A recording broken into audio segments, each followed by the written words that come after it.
ये कैसा सरोवर है?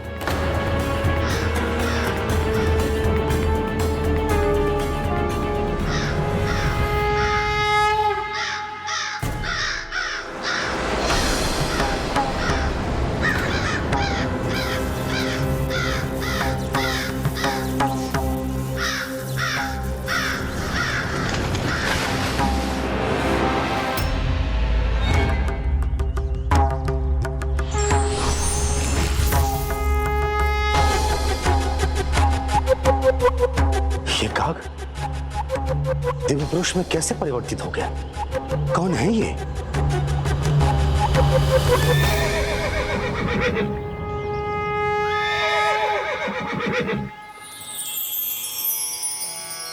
मैं वैकुंठ लोक में वास करता हूँ, पार्षद हूँ। तुम्हें इस दिव्य नील सरोवर में डुबकी लगाने से मोक्ष की प्राप्ति हुई है, इसलिए मैं तुम्हें सदा के लिए वैकुंठ लोक ले जाने आया हूँ। स्वस्ति नस्ताक्षरो अरिष्टनेमिः स्वस्ति नो बृहस्पतिर्दधातु।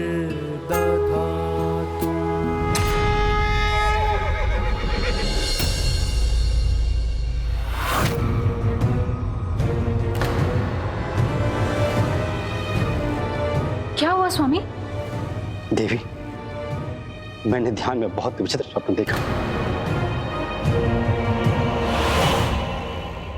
पता नहीं मैंने ऐसा दृश्य क्यों देखा और इसका क्या अर्थ था।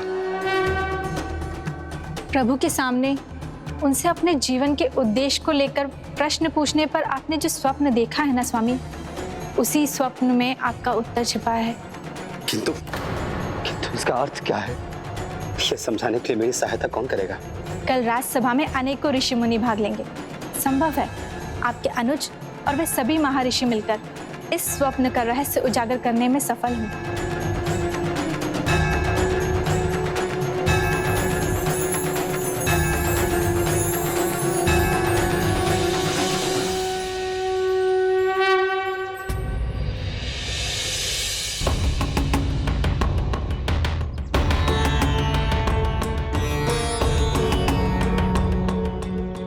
ये तो ऐसी पहेली है जिसका अर्थ समझ में ही नहीं आता।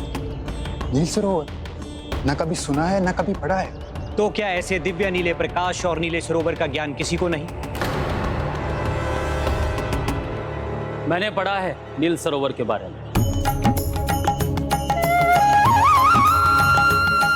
प्राचीन पुराणों में इसकी चर्चा है। अवश्य नील सरोवर ही रोहिणी सरोवर, और नीला प्रकाश, वो नीला प्रकाश स्वयं नील माधव के विग्रह से निकलने वाला दिव्य प्रकाश। प्राचीन पुराणों में यह भी लिखा है कि जो भी इस सरोवर में स्नान करेगा वो भले ही काग ही क्यों न हो, स्वयं वैकुंठ प्राप्त करेगा अवश्य। अर्थात स्वप्न का संकेत है कि भैया के जीवन के उद्देश्य का संबंध रोहिणी सरोवर से है। हमें बस वहीं पहुंचना चाहिए, किंतु असंभव है। समय के अनुसार वो गुफा जहां नील सरोवर है और जहां नील माधव के विग्रह स्थित है लुप्त हो चुकी है। तो वो कहां है ये किसी को ज्ञात नहीं। संभव है कि प्रभु की यही इच्छा है कि भैया पुनः उस सरोवर को संसार के सामने लाने का माध्यम बने। संभव है भैया आपके जीवन का यही लक्ष्य है। किंतु लुप्त गुफा को कैसे और कहां से ढूंढूं मैं? प्रभु अकारण स्वप्न नहीं दिखा सकते, किंतु भक्ति मार्गदर्शन भी करती है। अतएव आप प्रभु की भक्ति में लीन रहिए।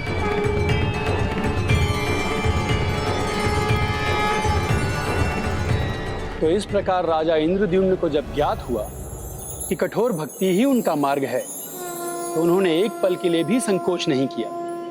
वो दिन रात प्रभु की भक्ति और उनकी सेवा में जुट गए। भोर से ही वो प्रभु सेवा में लग जाते। मंदिर की सफाई, प्रभु का अभिषेक, चंदन से प्रभु का श्रृंगार, पूजा और ध्यान ही उनका एकमात्र कार्य था।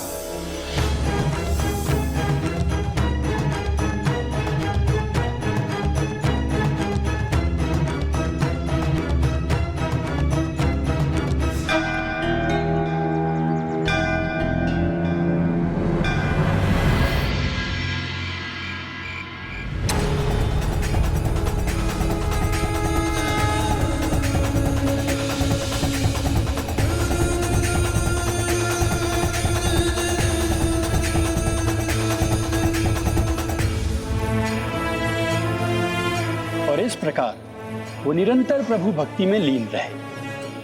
अपने आराध्य प्रभु विष्णु के प्रति निष्ठा में उन्होंने अपने आप को समर्पित कर दिया। हे प्रभु, मेरी गुहार सुन लीजिए। अपने भक्तों को निराश मत कीजिए प्रभु।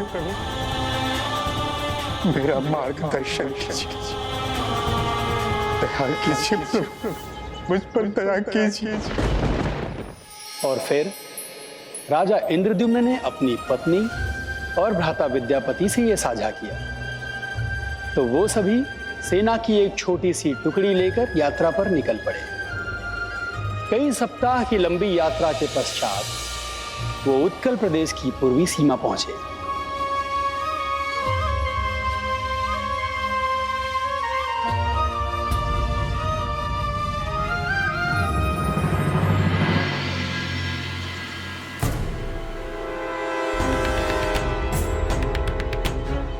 भ्राता, यहां से आगे जाने के लिए तो कोई मार्ग ही नहीं है। यहीं पहुंचने का आदेश दिया था प्रभु ने।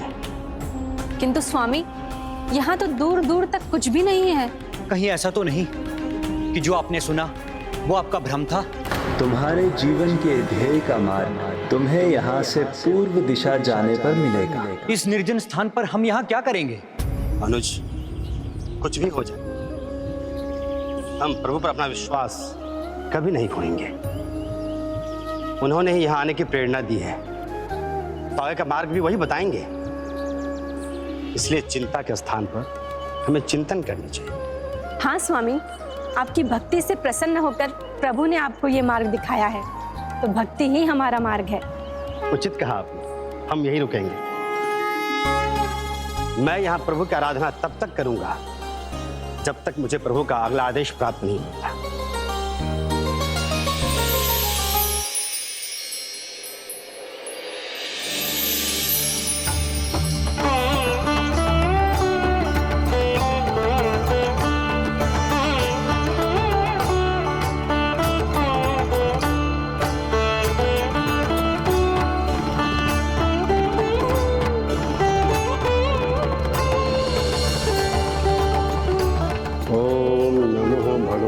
वासुदेवाय। ओम नमो भगवते वासुदेवाय। ओम नमो भगवते वासुदेवाय। देखा मेरे भैया की भक्ति और उसकी शक्ति को? ये निर्जन स्थान दिव्य आभा से भर गया है, जैसे उन्होंने उस दिव्य ऊर्जा को जागृत कर दिया हो जो पहले से यहाँ विद्यमान थी। ओम नमो भगवते वासुदेवाय। ओम नमो भगवते वासुदेवाय। ओम नमो भगवते वासुदेवाय। ओम नमो भगवते वासुदेवाय। ओम नमो भगवते वासुदेवाय। ओम नमो भगवते वासुदेवाय। ओम नमो भगवते वासुदेवाय। ओम नमो भगवते वासुदेवाय। इतने पवित्र भक्ति भाव से कौन तप कर रहा है? ओम नमो भगवते वासुदेवाय।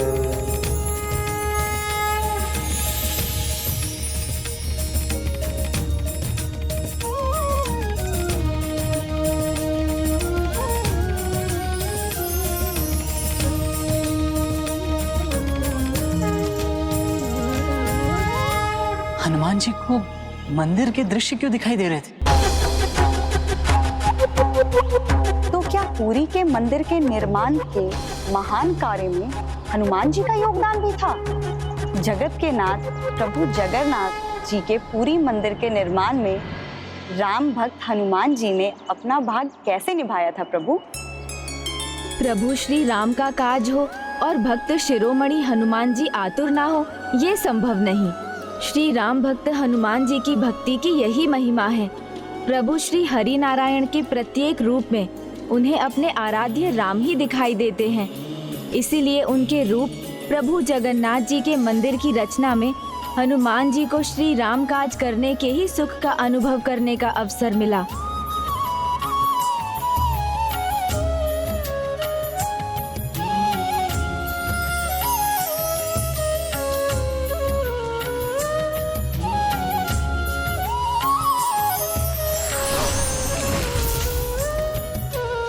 श्री राम, मेरे प्रभु श्री राम,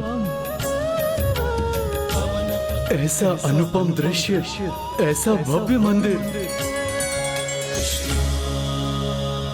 प्रभु, ये कैसा संकेत है?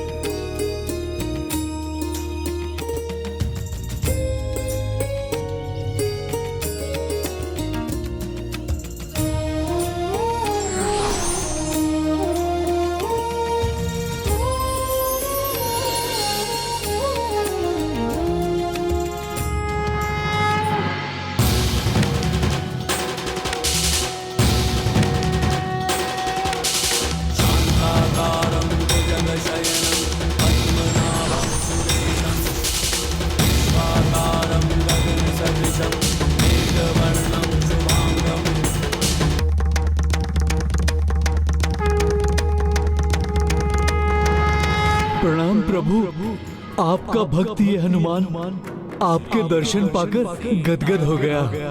कल्याण प्रिय हनुमान, मैं अपने परम भक्त को एक महत्वपूर्ण कार्य सौंपने आया हूँ। प्रभु, आप आदेश दीजिए।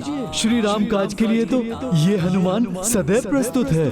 प्रिय हनुमान, जिस भव्य मंदिर के दर्शन तुम्हें अभी हुए वो मेरा जगन्नाथपुरी मंदिर है। और अब समय आ गया जब मेरा ये अलौकिक धाम लौकिक रूप में स्थापित होगा। अब तुम्हें ही जाकर मेरे भक्त राजा इंद्रद्युम्न को मंदिर निर्माण का कार्य सौंपना होगा। प्रभु, ये तो मेरा परम सौभाग्य है।